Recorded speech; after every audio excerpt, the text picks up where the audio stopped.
So welcome everyone. Can you hear me? Okay, wonderful. You're all sitting way in the back. So, okay, thank you. For those of you who don't know me, I'm Jim Zumwalt, the CEO of Sasakawa USA, and I wanted to thank you all for coming through the cold to get here today to hear our readout on our latest tabletop exercise. Just a couple of words. This event will be on the record. We're actually recording the event, and we'll be streaming it on our website later. So just for people to know, when you're asking your question, you are going to be on the record. And also, since you can let your friends know that they can watch later, those people who didn't come today. Also, there will be a PDF version of the report. I think most of you have picked up hard copies of the report in the back, but there is a PDF version available on our website for free download. So if you want to share the news about this with your colleagues and friends, please encourage them to visit Sasakawa USA's website and download the report for themselves. Before we get started, I did want to say just briefly about the horrible accident that occurred off the coast of Japan and involving two Marine aircraft. And as we speak, Japanese and U.S. forces are engaged in a search and rescue operation. And our thoughts and prayers certainly go out to the families of the missing Marines, and we hope that we'll be successful in finding them. As Ambassador Hagerty mentioned today in his social media feed, it's a tragedy, but it's also an indicator of how the two allies come together and respond to a crisis. So it is a good indication of how we do work together to deal with unexpected events that occur. I also wanted to give a very brief advertisement, if you will, about Sasakawa USA. For those of you who don't know us, we're a 501c3 nonprofit dedicated to promoting a strong U.S.-Japan relationship and a strong U.S.-Japan security alliance through programs like this one, through educational activities, and through research. So if you're interested, please do visit our website, and also you're welcome to friend us on Facebook or to follow us on Twitter, and it's a good way to keep abreast of U.S.-Japan developments. This is our third tabletop exercise that we've done in the last 18 months. The first one focused on the Senkaku Islands, and it was centered on U.S.-Japan responses to Chinese activities in the East China Sea, and there's a report about that available on our website if you're interested as well. And our second exercise was Pacific Trident I, which was focusing on gray zone issues, essentially North Korean provocations, and how the U.S., Japan, and Korea, how the three allies might respond to various scenarios.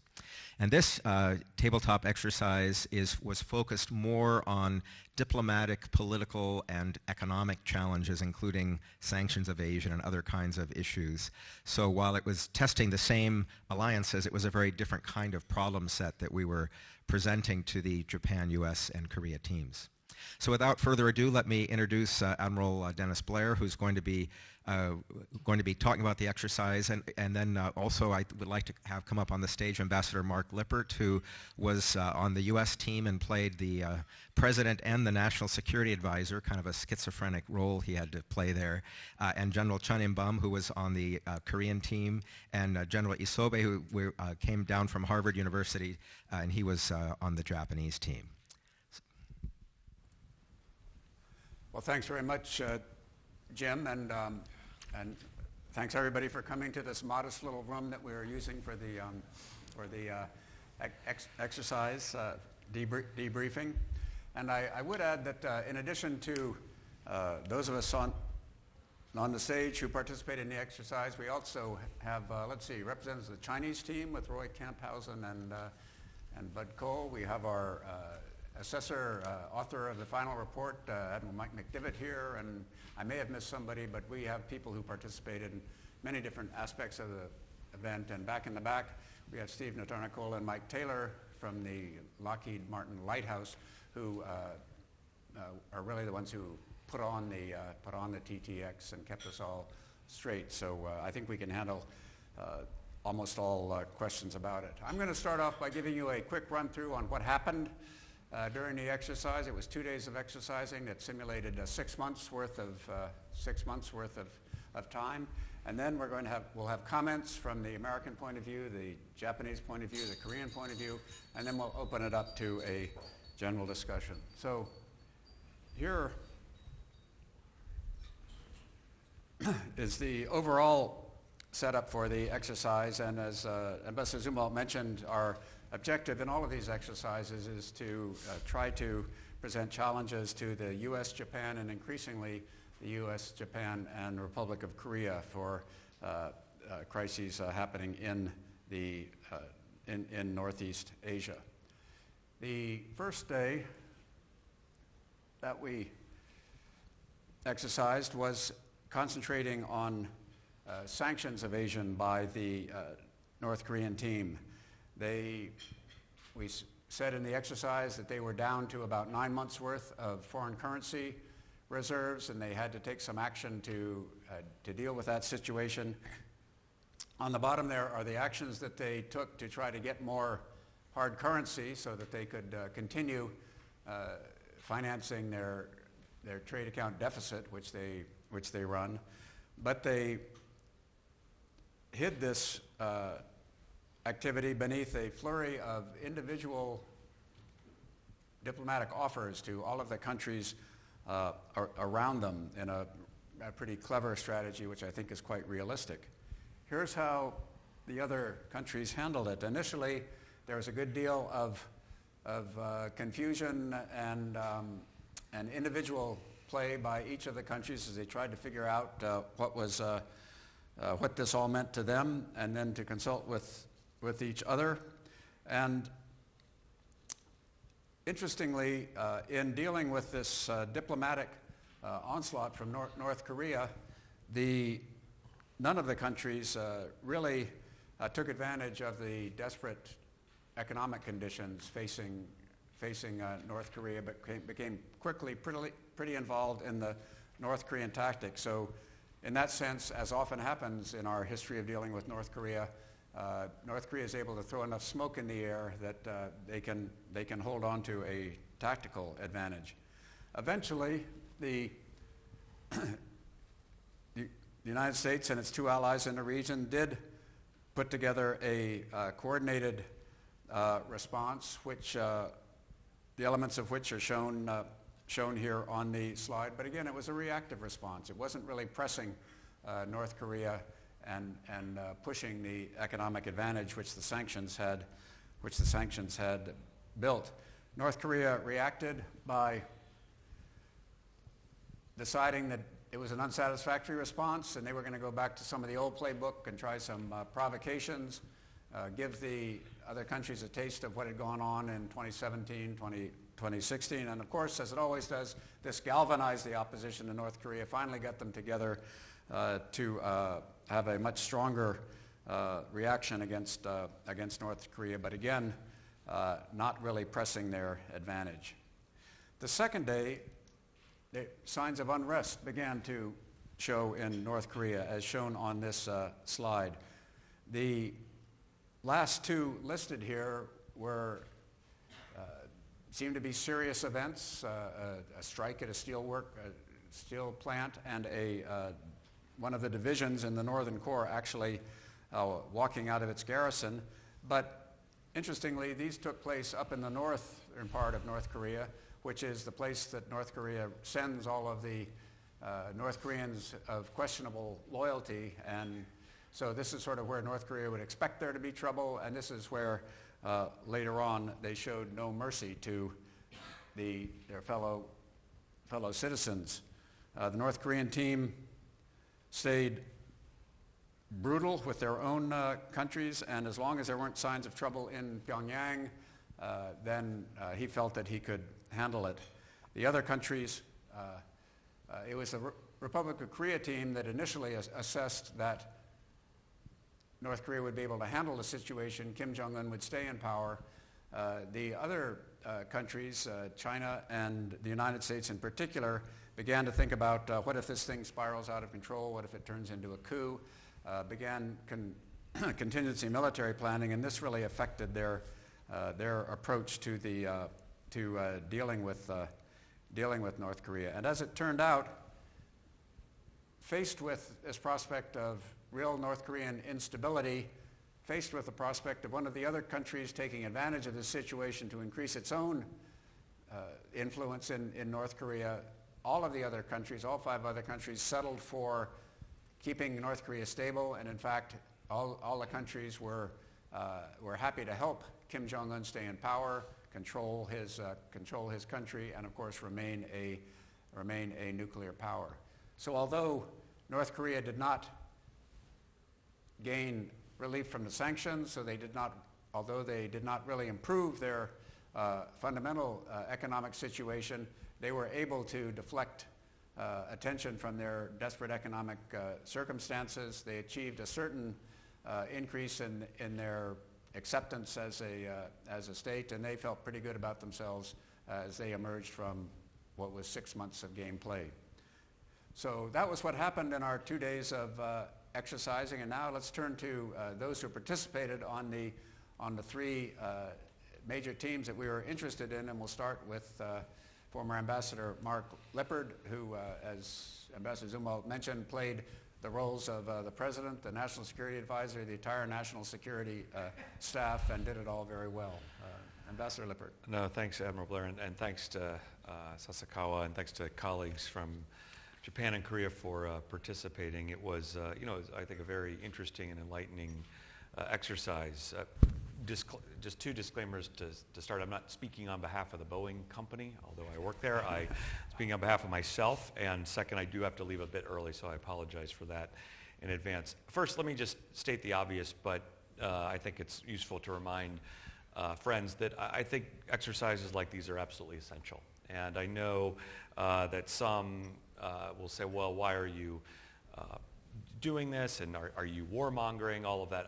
I just, again, nobody is rooting for humanitarian disasters, mutinies, or conflict on the peninsula, but they are exceptionally important. In other words, if you don't do your homework, you're not going to be ready for the test. And I can simply say, as ambassador, I wish I would have participated in some of these when we had, a shooting incident at the demilitarized zone in 2015, a Han River estuary, UN flagged Chinese fishing vessel incident also that were unique and really dovetailed with some of the things that were in both of these scenarios that we participated in.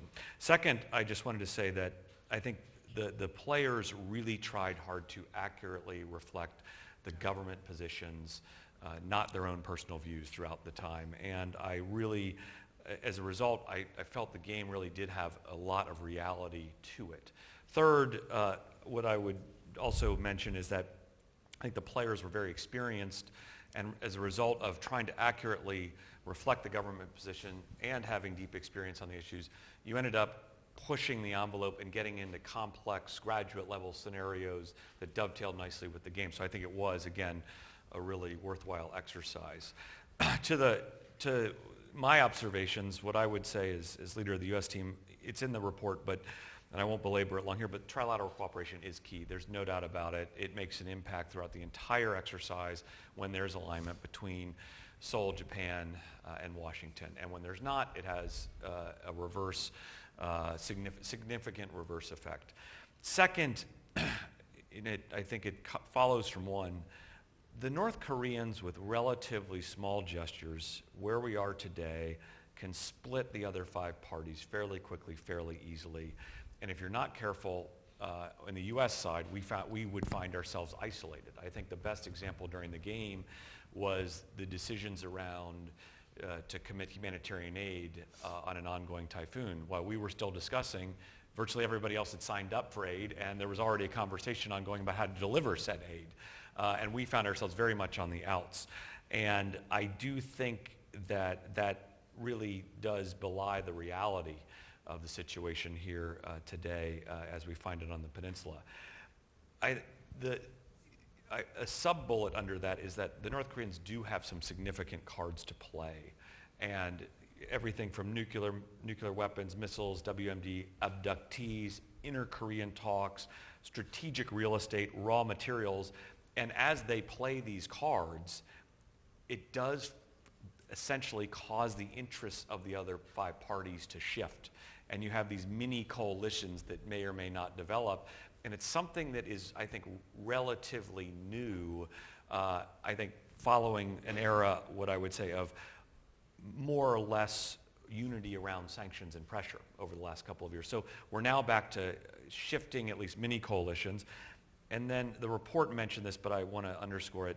The diplomacy and the ability of Kim Jong-un to get out on the international stage, coupled with these things that he can offer, coupled with the fragility of the interests of the other 5 parties, really creates a dynamic and fluid situation that if you're not nimble and careful as the U.S., you can easily find yourself on the outs. That's why the trilateral cooperation, to come back to point 1, is absolutely critical. It's critical also in practicing and being prepared and planning and being able to anticipate because of the dynamic and fluid environment. Third, I did find from the U.S. side that we can take advantage of DPRK Chinese splits. There's no doubt they exist, and under the right set of circumstances, they can be exploited, particularly if you get alignment between a friendly government in Seoul towards Pyongyang and a strong alliance, right? That dynamic is interesting, and we found could backfoot the Chinese, especially when coupled with strong Japanese cooperation as well. That's a powerful hand. In the game, leader-to-leader diplomacy, and I think in real life, was really important and essentially prevalent. I don't think you've seen a collection of leaders like this in the region, right? With Xi Jinping, Abe, Moon Jae-in, Putin, Kim Jong-un, and Representative. It really, the leader level, I think, was heightened in a way that I did not expect, and I think is, quite frankly, indicative of reality. The leaders always matter. They really matter now. I'll try to wrap up here with a couple of last points, but essentially there are, in the U.S. ROC dynamic, there are 2 processes. There's the inter-Korean process and there's the denuclearization process. They're formally linked, as people have made public policy pronouncements on it, but there's tension there. And there's a fair amount of tension, and how those are managed has a direct impact on the alliance and in turn trilateral cooperation and the region. And I think that's something to be watched carefully. And last, for all of the fragility of the trilateral conversations, which I stipulate to, it still does come through that over the last couple of decades, we have developed pretty good habits of communication between the 3 capitals. And when you look and you step back, in the crisis, there is an instinct for the 3 to get together pretty quickly. And that does come through, and that does give you a pretty solid foundation, despite the other elements of fluidity that I mentioned earlier and some of the fragility inculcated in the trilateral cooperation. So with that, I'll stop there and turn it over back to Admiral Blair to MC. Right, and let me bounce it back to General Koichi Isobe, who played the role of the Minister of Defense of Japan and is currently here in the United States on the faculty of Harvard. So, General Isobe. Thank you, Admiral Blair. Good afternoon, ladies and gentlemen. My name is Koichi Isobe, a retired Lieutenant General of Japanese Ground Self-Defense Force. And I'm serving as a senior fellow at the Harvard University Asia Center. And let me express my sincere thanks to inviting me to this Pacific Trident exercise and also this rollout event. For me, this was the first occasion to join the Sasakawa DTX series. And this gave me a lot of insights. And the Team Japan consisted of 3 retired government officials from the ministries of Defense, Foreign Affairs, and Economic, Trade, and Industries, and 2 retired generals. So we very much coordinated well, and we didn't fight against the scenario or the white cell. On this occasion, I would like to present a few observations and impressions which are gained through this TTX. These observations do not represent the Team Japan, and these are purely my personal views. There are 4 points I would like to introduce. One is the establishment of the national objective. Second is the trilateral cooperation among Japan the US and the Republic of Korea, as Ambassador Lippert remarked. And third is the dynamism of the Northeast Asia landscape. And the last one is the introduction of this kind of TTX method to the government level exercises. The first, Team Japan's national objectives setting. Team Japan set a goal to achieve the Japan-North Korea Pyongyang Declaration of September 2002.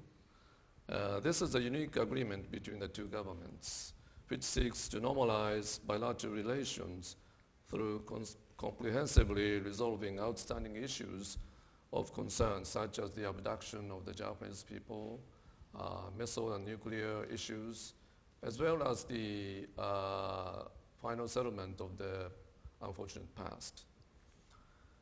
The team should have developed specific national objectives much deeper, considering the change of North Korean situation since the 2002 Pyongyang Declaration and the scenario setting of this TTX. Thus, the team actions tended to be a little bit reactive rather than proactive.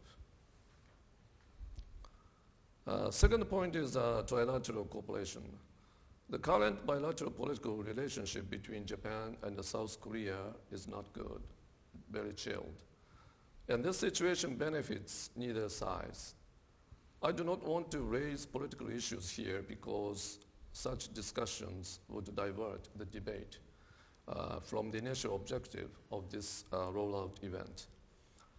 Considering the future Northeast Asia's geostrategic environment a decade or two ahead, security cooperation between the two countries will be increasingly important. I believe the security interactions between the two countries should be continued, even in political difficulties. And I do hope that the US could assume an honest broker between the two countries. The third point, dynamism of the Northeast Asia security landscape. This is my personal observation during the exercise. Northeast Asia's strategic landscape has been unchanged for nearly 7 decades since the end of the Korean War. And even after the collapse of the Berlin Wall, Northeast Asia retains a Cold War structure. But during the exercise, I noticed that there exists a potential that the Northeast Asian geostrategic landscape could drastically change and bring chaos to the region, once triggered by North Korea's domestic turmoil or its adventurous and proactive actions. I think the status quo of the region favors every country concerned. So in trying to maintain the status quo, how we should achieve the denuclearization of the Korean Peninsula is the most pressing issue for us. But I believe this is the most difficult task for us too. The last bullet, introduction of the TTX method to the government level exercises. I strongly believe this kind of exercise could contribute to improving the decision-making process and cooperation within the Japanese government. This is based on my experience during the March 11th disaster and Operation Tomodachi, 2011. When the government of Japan faced an unprecedented triple disaster, mega earthquake, tsunami waves, and the Fukushima nuclear radiation. The government struggled to formulate and coordinate efforts throughout the entire government. In 2011, it took 11 days to establish an interagency bilateral coordination mechanism. I believe this kind of TTX will help improve the government's prompt responses in case of emergencies, and also strengthen interagency coordination, especially in developing smooth linkages between the self-defense forces and civilian government organizations. This concludes my presentation. Thank you, General Isobe. Let me finally turn to General Chun In-Bum, who had the unique assignment of playing both the chairman of the Joint Chiefs of Staff of the Republic of Korea, and then shifting over to play the chairman of the Joint Chiefs of Staff of the Democratic People's Republic of Korea. In reality, he just had to go from one side of a curtain to another, and he did it, but he did it very ably. He's a retired lieutenant general in the Republic of Korea Army, and currently is on the faculty at Georgia State University, I believe it is, in Atlanta. Yes, sir. General Chun. Thanks, sir. Bottom line, it was more fun to be a North Korean these days, I think. More options. So during this TTX, 7 Koreans participated. About half of them participated from the very beginning, so we had some good continuity. Of the 7, 3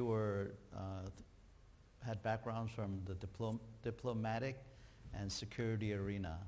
The other 4 had military backgrounds.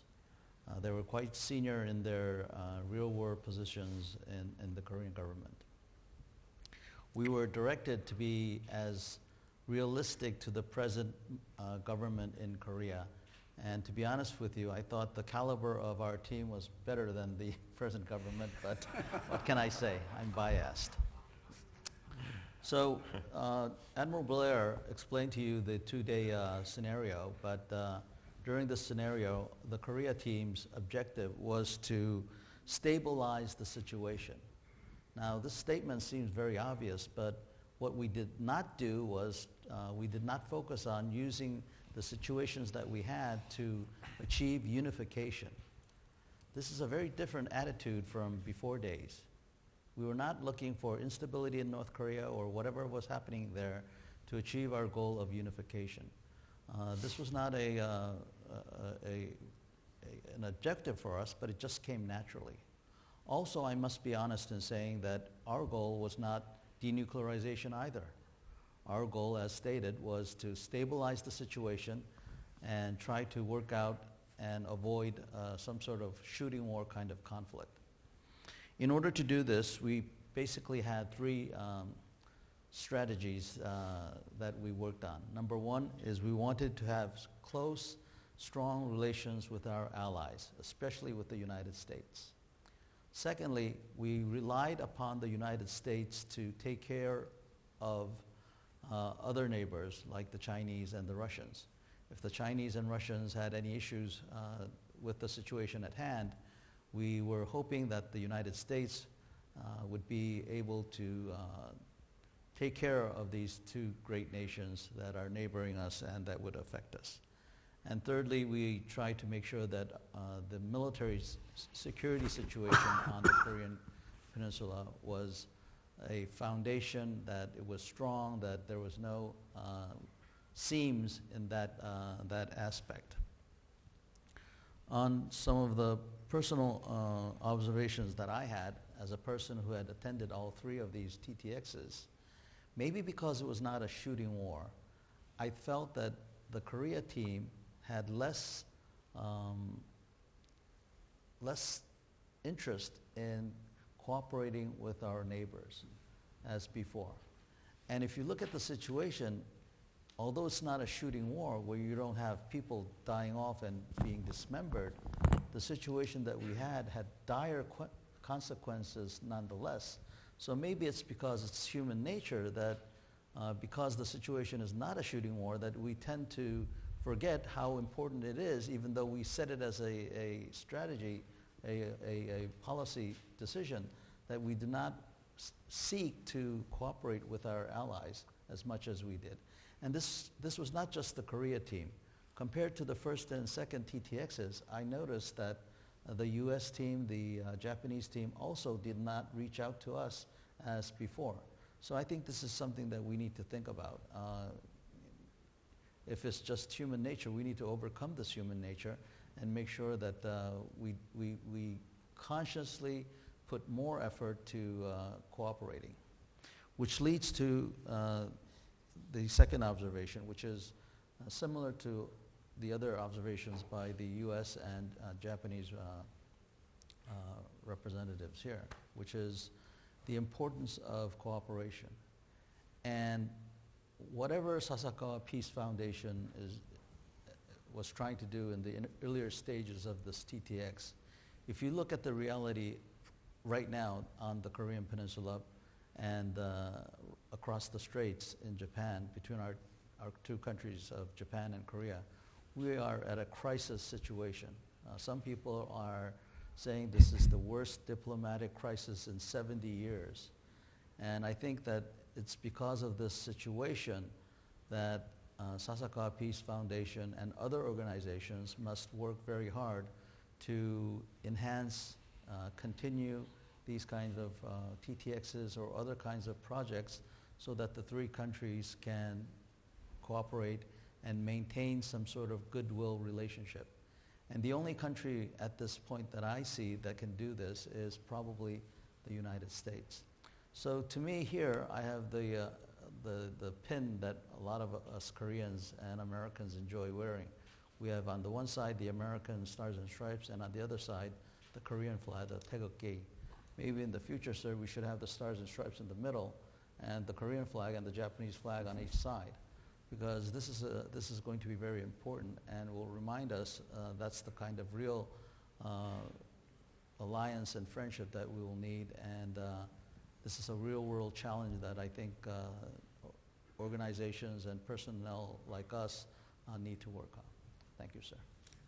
Thanks very much, General Chun. Let me just take advantage of the two roles you played to ask you from the North Korean point of view. As you watch the North Korean team playing out its very cynical, very active role, did that feel realistic to you? Was that a possibility that we really should be trying to prepare for? Because it's been pretty quiet in terms of their activities in the past several years. So, sir, the instance that I was sent over to North Korea by the White Cell was when the North Koreans had an uprising within their own military. And when I got there, I suggested, let's just nuke the rebels. And what surprised me was the reaction of the U.S. team playing the North Koreans. They thought that I was crazy, that how could I be, I think the impression was, how could I be so inhumane and kill my own people? And I thought, if this is what the Americans are thinking that North Koreans are, in retrospect, only because the rebels were so close to the Russian border and the Chinese, maybe using a nuclear device might not have been a good idea. But a chemical device, sure. I mean, we see it all the time in the Middle East. I see no reason that North Korea would not do this, but I was very surprised at the reaction of the United States. If the United States policymakers think that North Korea is not that ruthless, I think we're going to be in for a big surprise, sir. Mm-hmm. And because of their nature, the North Korea's nature, I think they have more flexibility, that they can do things that we just can't, think about or imagine. And secondly, they can contain information.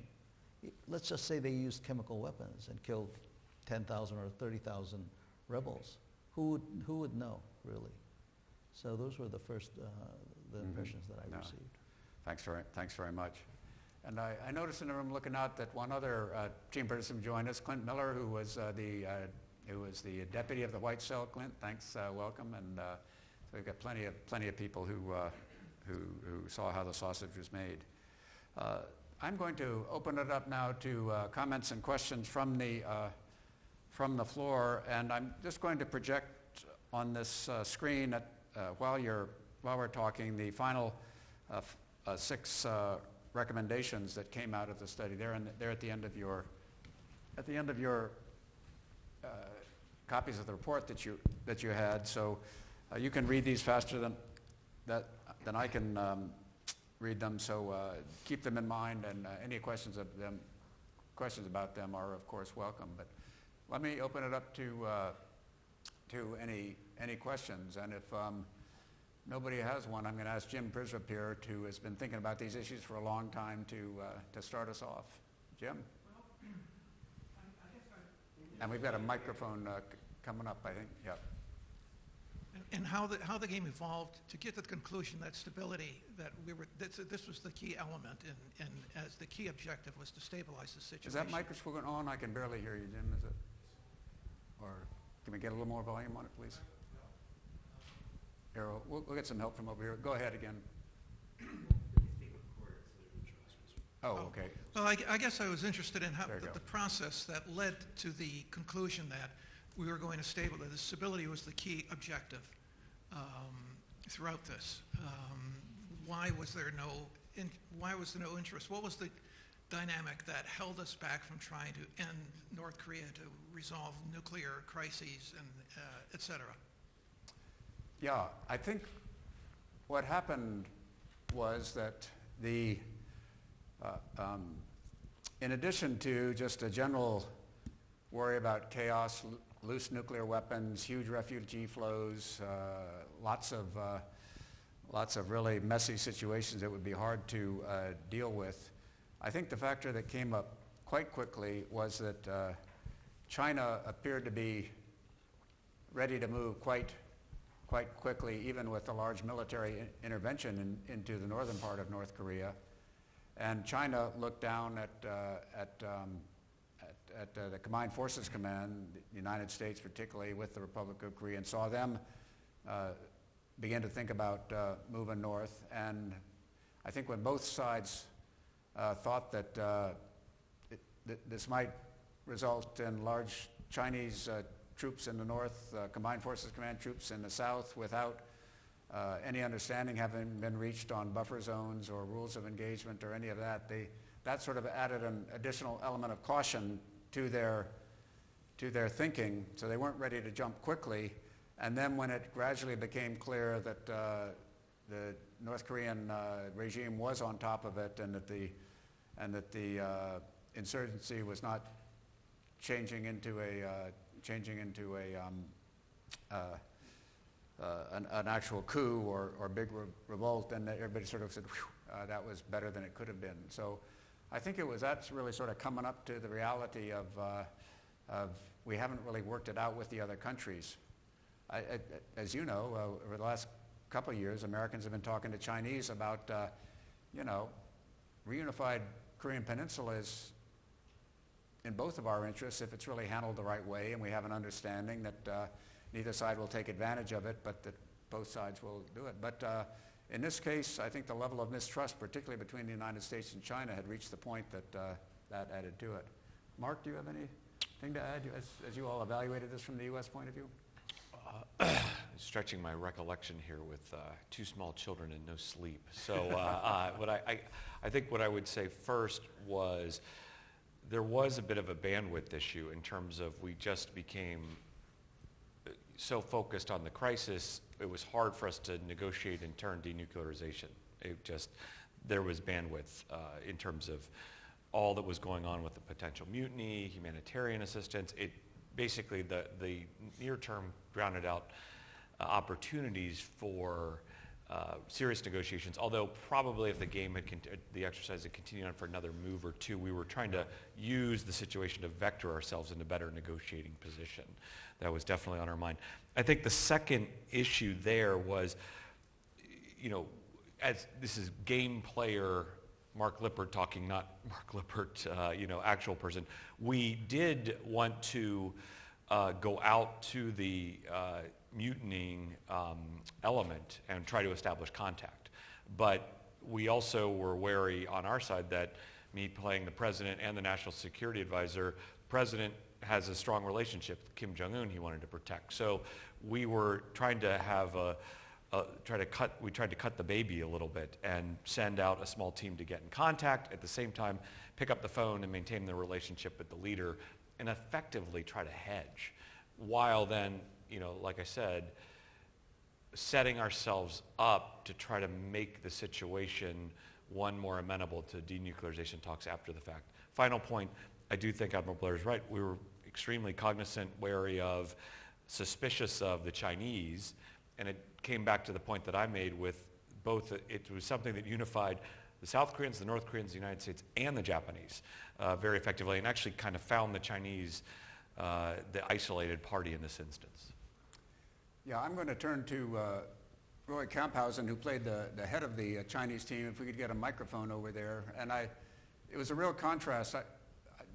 It wasn't that many years ago, 3 or 4, that I was in China talking with the Chinese about common issues. And one senior Chinese official said to me, and only half in jest, I tell you what, we'll solve this thing. We'll give you Korea, you give us Taiwan. That's such a deal. But that was the way I think they felt about North Korea at that time. This Chinese team, which was trying to channel Xi Jinping to a more realistic extent and really play a more aggressive, self-confident China, had a quite different approach. And Roy Camphausen, maybe you can tell us what you did from the Chinese point of view. Sure, thanks, Admiral. Several points maybe. Even until the end of the game, we didn't realize that there was this fundamental rupture in our relationship with North Korea. Even after we had conducted a cross-border raid and were developing plans to have armed convoys resupply our Chinese citizens in North Korean territory, we still thought we could salvage that relationship. And so we, I think, fundamentally misjudged on that point because the North had moved on well before we were aware of it. Second, the geography was really in our favor, especially because the events were occurring in the North. And that gave us a freedom of action that we exploited.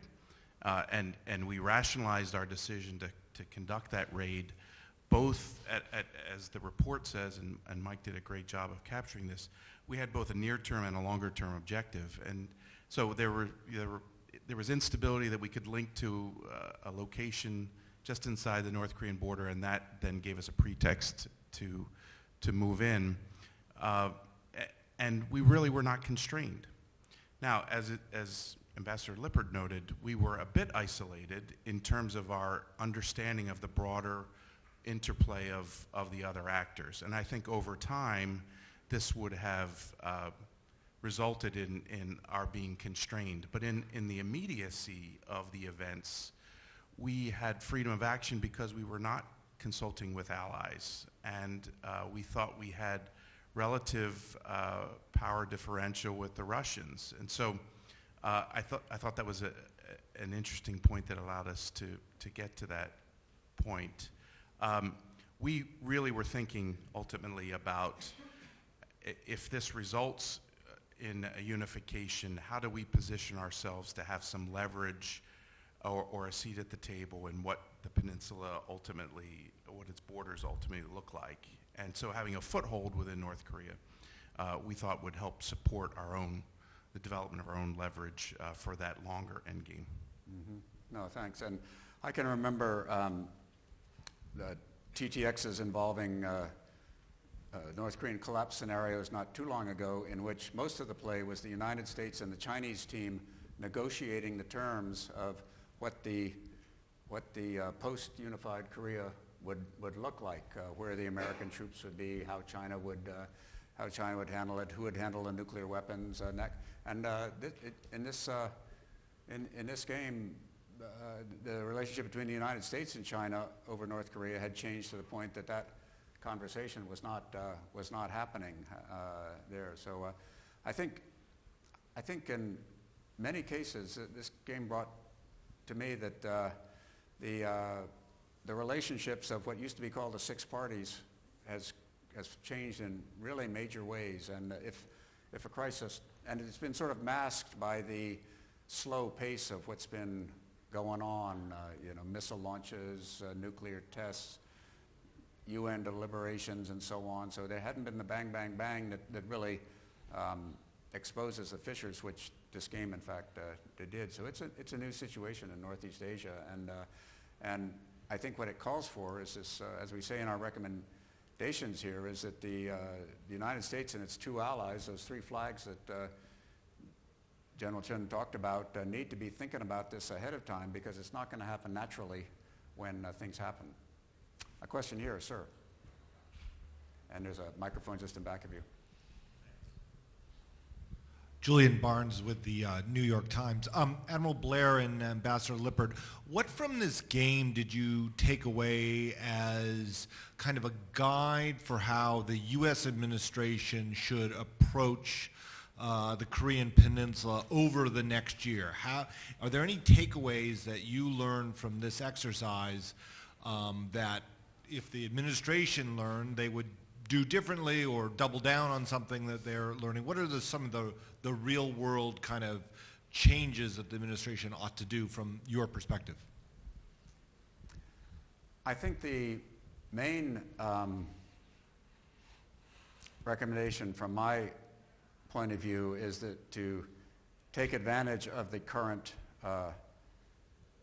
situation of a fairly leisurely pace of diplomacy to really think through what if we go into another phase of North Korean action. We're currently in one of these quieter phases, but if you look at the history of North Korean behavior over the years, it cycles between provocation and attempting to be quiet and take advantage of the results of provocations, and I think one of those is coming. And if we aren't ready for it, our current set of policies based on sanctions and denuclearization is going to be overturned very quickly, and we're going to be dealing with these more fundamental problems of regime stability, the economic turbulence, nuclear incidents, and that we better be ready for it, because making it up on the fly doesn't lead to good results. But Ambassador Lippert, you're Julian, thanks for the question. And I thought when I retired to private life, I would no longer be subject to questions from you, but here I am. It's, you know. But you have no responsibility for the answer. Exactly. So I guess what I would say is three things. First, I did think the game revealed that leverage is critical, leverage and pressure, because the North Koreans, for all of the issues that we uncovered in the game, they want sanctions relief, they want sanctions relief, and they want sanctions relief. And maintaining that plus other forms of leverage, I think, are going to be critical in the days ahead if we hope to make serious progress on negotiations. I think the second point is, I made it in the opening, that there are two processes going on, especially with respect to our allies in the Republic of Korea. There's an inter-Korean process that I would say is not well understood here in the United States, how important it is to the Korean people, how important it is in terms of the history, and emotional, and rightly so. On the flip side, you've got the denuclearization process that is something that is beyond the Korean Peninsula. It's an international issue, right? It's obviously people in South Korea care about it, but it goes to the UN Security Council, capitals in Europe, non-proliferation, and norms that have global implications. So how you balance those two is critical. Did not come out quite as much in the game, but you could feel that a bit starting to tug as we would probably start to turn into denuclearization talks in the TTX. You could feel the tug, and how the administration balances that with Seoul, I think, is going to be critical going forward. And finally, the trilateral piece. If you have, and this has been, I think, tried and true for the last decade plus now, if you have tight trilateral alignment between Washington, Seoul, and Tokyo, it pressurizes Pyongyang, and it does exert influence on Beijing to be part of the solution. And so I think those three things coming out of the game, if you were going to ask me what principles would you adhere to as an administration going forward, I would humbly suggest those three. Listen, yeah, Andrew?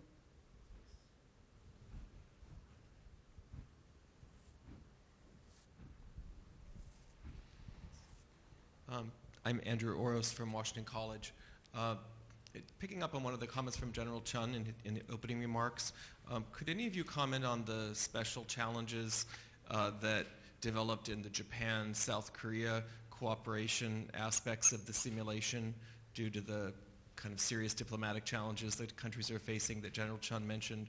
Or if it didn't really come up so much in the simulation, do you care to comment here about whether that is sort of realistic, or whether like in the real world in an actual crisis things might not play out so well? General Chun, you want to start, and then General Isobe? So I think for the Koreans, and I assume the Japanese as well, there are things that we can say in public and we can say in private. And I think in this particular situation, it is more important what is said in private. In public, it's all in the newspapers, you can read it.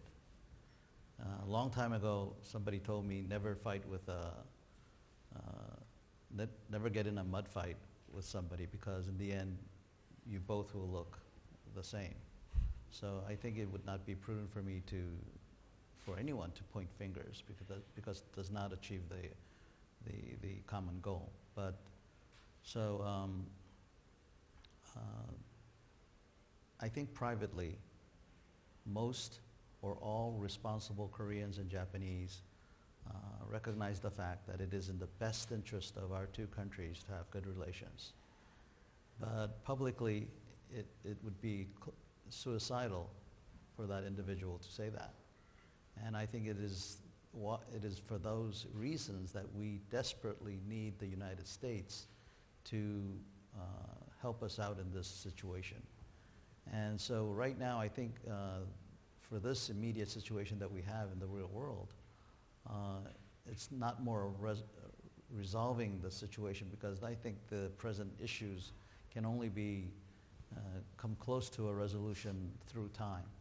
So I think the United States right now can help us maintain the relationship that we have, and at least get guys like me and General Isobe here together in the same room, and in itself is the immediate achievable situation that we can look forward to.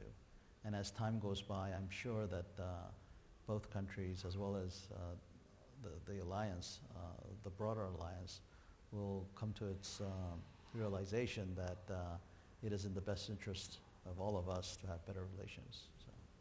General Isobe? Yes, as General Chung explained about the Korean team national objective, in this scenario, it's gonna stabilize the peninsula.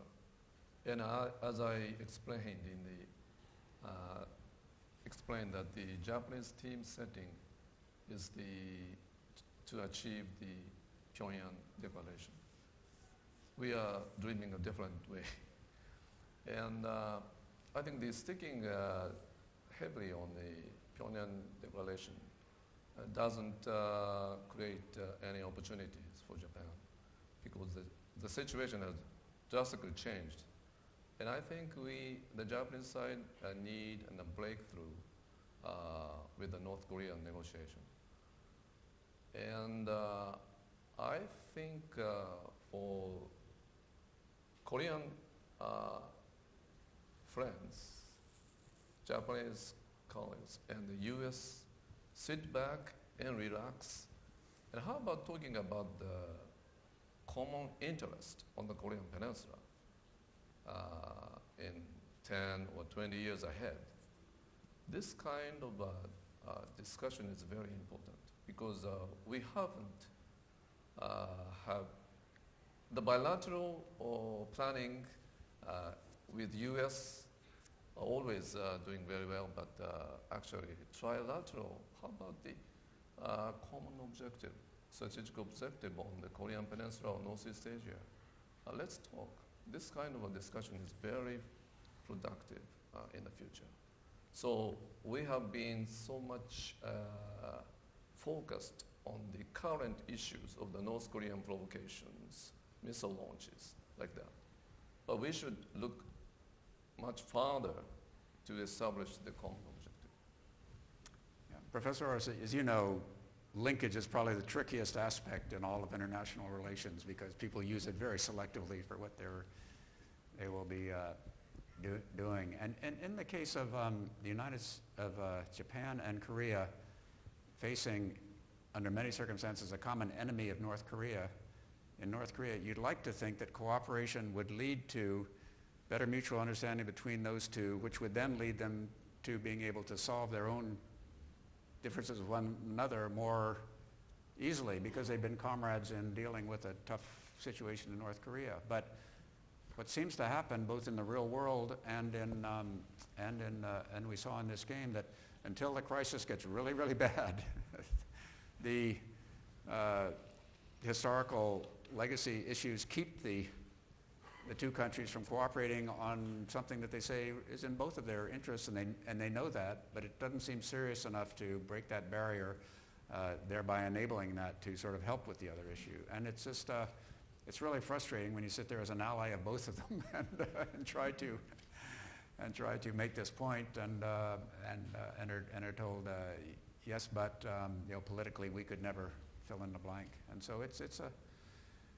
there are no easy solutions. I think the only solution is the people who are not running for office in both countries, building those sort of ties between them that hopefully can be taken advantage of if things really get bad, and we don't lose because of it. All three of us. Another in the back, sir, and then I'll come back to Admiral. Get it? Yep. Thank you very much. George Hutchinson, I'm the managing editor of the International Journal Korean Studies. Congratulations on a phenomenal TTX, very meaningful and important. I think this kind of thing is going to be something that we may even see more importance being added to as we move forward, particularly as we look at the de-emphasis on the combined exercises on the U.S. FK side. And I wanted to focus a question. The two scenarios are very realistic, by the way, particularly the day one provocation scenario in 2019. There's statistical models right now that look 2019 about mid-year, something like this is if the negotiations continue to stall with the 2020 National Assembly elections coming forward, it's a perfect opportunity to ramp provocations back up. So with that in mind, some of the challenges right now on the combined side for General Chun, there's some, challenges that the alliance is going through that would be sort of mechanistic. There's the consolidation of forces in Camp Humphreys. There's the proposals to move some air bases at some point. CFC, a little bit of restructuring going on right now. But then there's this suspension of combined exercises. And what I'm interested in is was some of those challenges, some of the lesser ones, but then the important ones, the potential degradation of the alliance and its capability. Was that factored into the tabletop? And if so, or even if it wasn't, but maybe thoughts about the importance of those exercises moving forward. During the TTX, the combined exercises suspension was not a factor. You probably know this, but we have had instances in history where combined exercises were suspended for the peace process. I think it was in some time in the early 90s that Team Spirit was suspended once. And we've suspended one exercise cycle. When we say exercise, it includes a broad category of things that go on, the least of which is the actual field exercise where soldiers land somewhere or infiltrate somewhere or conduct maneuvers. That's something that you can do. What to me is important is the U.S. ROK cooperation, military, tactical collaboration aspect. That is not provocative. And I'm sure even Mr. President Trump understands that that is not provocative. And probably in the next spring, we might have a reduced field training exercise, landings and infiltrations and airplanes flying by. But as long as the collaboration aspect is continued, which again is not provocative, the core of the importance or the goal of combined exercises will be reached in my view, and I see no degradation. You can fly any air operation in any airspace and it will make sure that the pilot is proficient.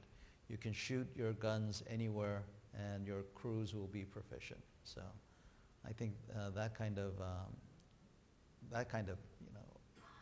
visible activity is something that can be easily rearranged. Yeah, General Chun makes the perfect point. There are two big aspects of running exercises. One is making sure that you know where your radio circuits are and where your ammunition is located and how to shoot and how to operate. And the second, always in our Korean exercises, it's been sending a message to North Korea. And sometimes we wanted that message to be very aggressive and to rock them back on their heels and put them in their place. And we would design exercises to do that. But we always wanted to make sure that, especially the new people on the American side coming into Korea, often 1-year tours, 2 years at the most, would sort of know how to operate there. But that second part of the message you're sending to North Korea can be modulated depending on what your political objectives are. And if your political objectives are trying to keep things quiet so that maybe things can move forward diplomatically, you can do that with an exercise while not losing the training value of it. So this dichotomy of we either cancel the exercise or we run an exercise which has B2s running right up to the ADIZ and then screaming away is a nutty juxtaposition. You can satisfy your military readiness observations, suit the scenario to send the right political message, and do those both at the same time. So I think my observation now is that we're beginning to realize that after last fall's initial cancel the exercise on short notice edict that came. See, Admiral McDevitt, you had a question or a comment. You're not allowed questions. No, I'm going to make a quick comment and then depart to teach a class. I had the opportunity to wander around the game floor and watch everybody in action and then write the report. I need to say that Admiral Blair and Ambassador Zumwalt really should be listed there as co-authors on the front page of the report. I wanted to emphasize a point that Ambassador Lippert made in how significant the role of Kim Jong-un, the globe-trotting summiteer, was to the play of the game. It changed the dynamic in many ways. In the course of the game, the gentleman who was playing Kim Jong-un would say, I think I'm going to call my friend Donald and talk to him about things. And so, I mean, obviously this is theatrical, but the point is it brought home how the fact that he is on a first-name basis with the President of the United States and the President of the Republic of Korea, but not with the Prime Minister of Japan, left Japan kind of isolated in that sense, waiting for somebody else to tell him what had gone on. And the other thing, I think, because it's a Kim Jong-un with a smile on his face, it made it easier for the game players to settle for the status quo, as opposed to let's give this guy a push and see what happens. To get back to Jim Pristup's argument, had it been the bad Kim, it could very easily have been unanimity amongst the players. Let's give this guy a push. Now whether this is going to be reflected in the real world is another issue. But during the gameplay, it had a significant impact. Yeah, good point. Jim, you got a retort. Yeah, no. We know your opinion of Kim Jong-un. No, the starting point is, I accept not having been involved in the game, but listening to Mike's explanation, how will we think of selling this victory to our domestic publics, that we kept Kim Jong-un in power? I mean, at a political level, it seems to me that would be a really hard sell. Right. There was an opportunity here, and perhaps the point Mark was making in terms of lack of advanced planning, lack of coordination, that's the result of that.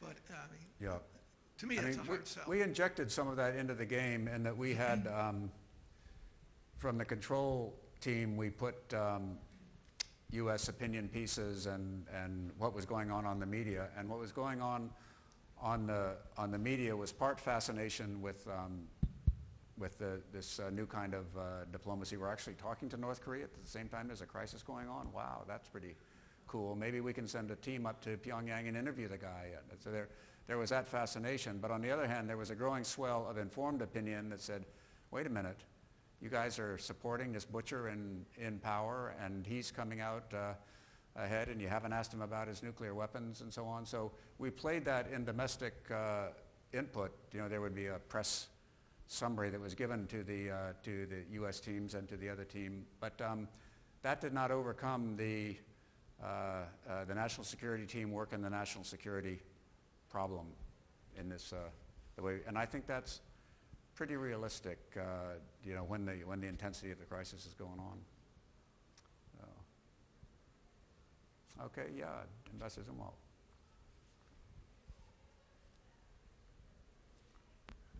Thanks. Jim Zumwalt from Sasakawa. A question for all three of you. I wonder if each of you could elaborate a little bit on the third recommendation on the board there, increase Japan's involvement and influence in North Korean diplomatic and military contingency planning. For each of you, what does that recommendation mean? How should we increase Japan's involvement and influence in this planning?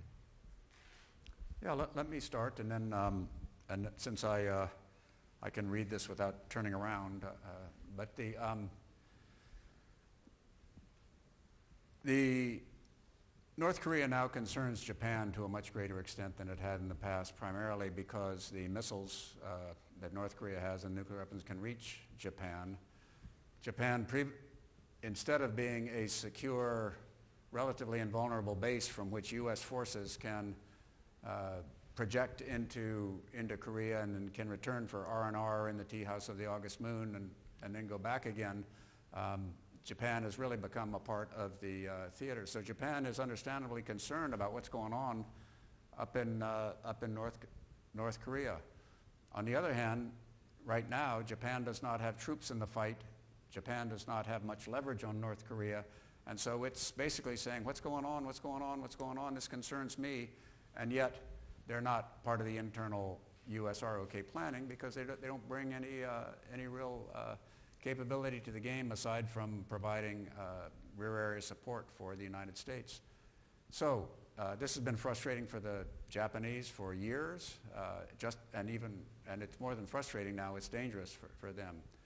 What happened in the game and in the previous game was that when Japan took advantage of its new interpretation of what collective self-defense means, which happened a few years ago, Japan can undertake military operations which help with conflict in North Korea, everything from missile defense through extending its anti-submarine warfare operations further out towards Korea, to convoy operations, to mine-sweeping operations, to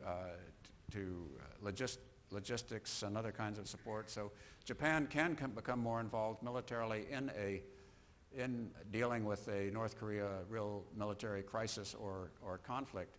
To the extent that it does, it's naturally involved in the planning and the operations direction of the exercises, and it's not on the outside saying what's going on. It's part of the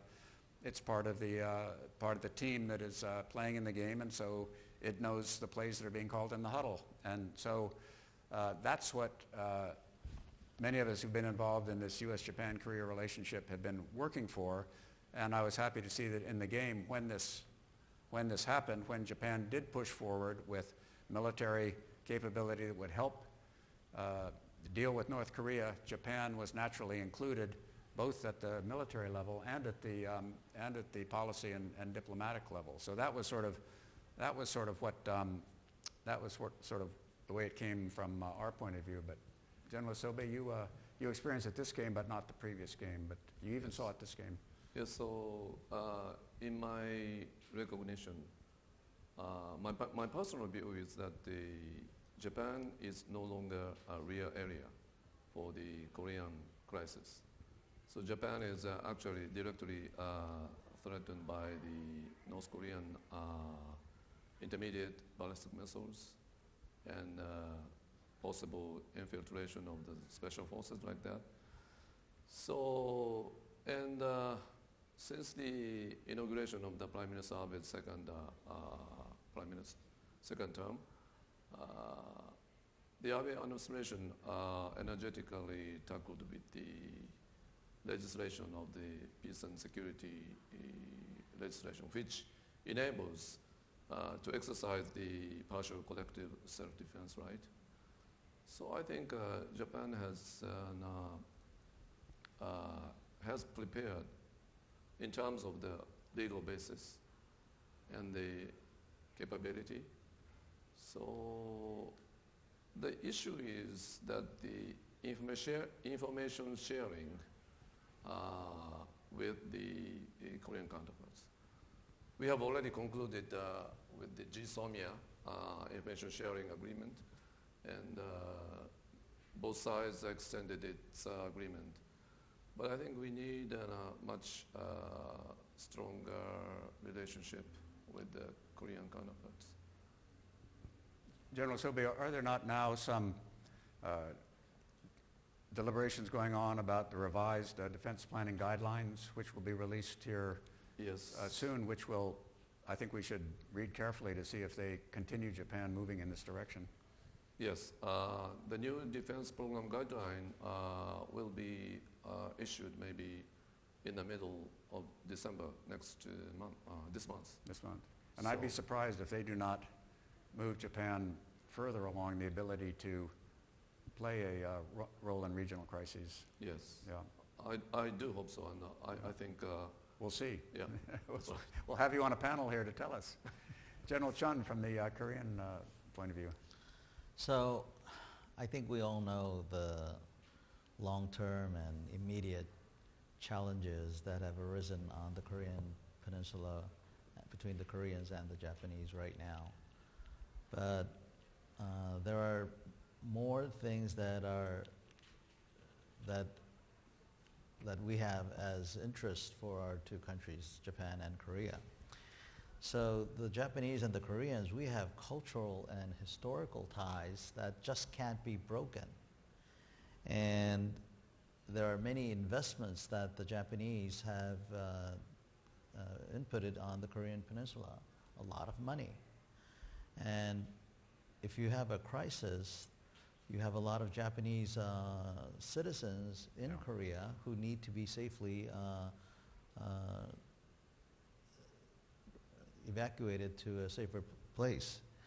And then you would have also refugee issues from South Korea who would gravitate to mainland Japan. All of this would be areas where the two countries have, I think, more to gain than the immediate problems or issues that you have. Another frightening issue is if in the case, an unthinkable case where if North Korea was ever to be influential on the totality of the Korean Peninsula, right across from the Straits, Japan would be facing a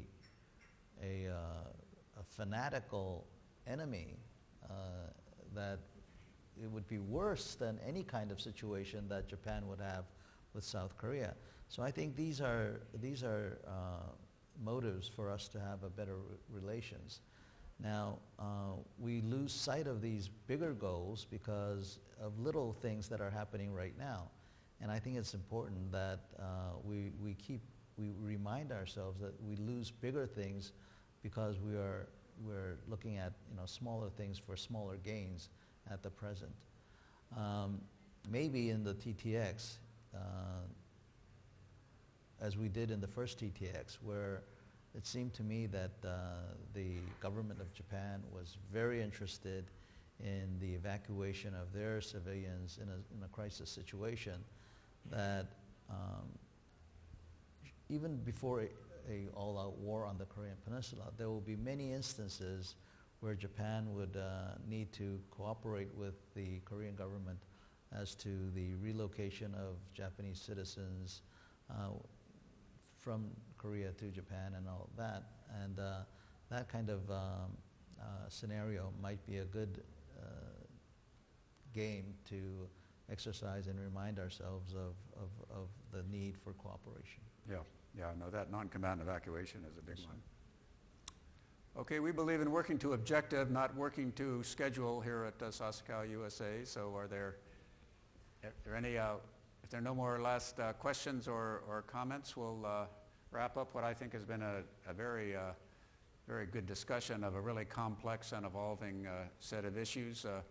Those of you at academic institutions, you're free to write theses on these things. Those of you with the media are invited to deepen the level of your analysis in your articles. And thanks very much for coming. And thanks to General Chun, General Isobe, and in absence, Mark Lippert. So long.